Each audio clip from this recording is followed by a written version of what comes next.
September of last year, I needed to temporarily stay at a women's shelter and go on assistance while I was there. I do have a disability, and during my stay at the shelter, my disability got significantly worse, and shelters in the province aren't set up for disabled people, so they sat me down and told me that what they were going to do is put me in an ambulance, send me off to the hospital, and the hospital would be able to get me into affordable housing. They would get me a family doctor, and they would also be able to get me into physiotherapy. So they contacted the ambulance, they sent me off to the hospital. I was informed by the hospital social worker that they don't provide any of those services. They didn't even have a bed there for me. So I needed to reach out to my social worker and see if she can find me emergency housing.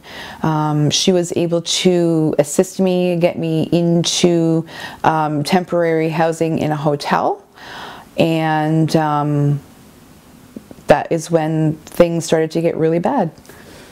Okay. How long did you stay in the hotel? I was there for about 3.5 weeks. And after the hotel, what did you do?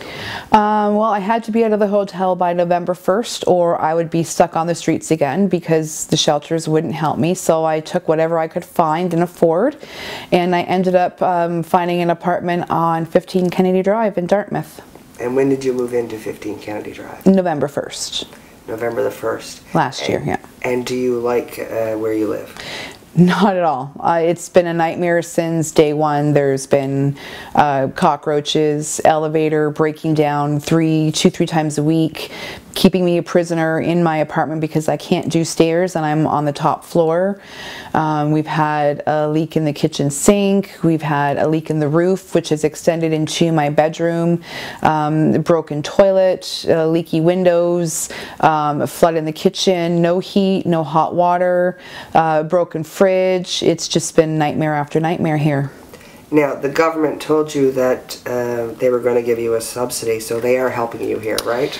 Not at all. No. When I was thrown out of the shelter because of my disability, I was promised I would still have the subsidy, and then I found out that that was only available for people who were currently living in shelters. Even though my social worker had put me up in a hotel, that was still not considered a shelter, so my disability or my subsidy was taken away from me.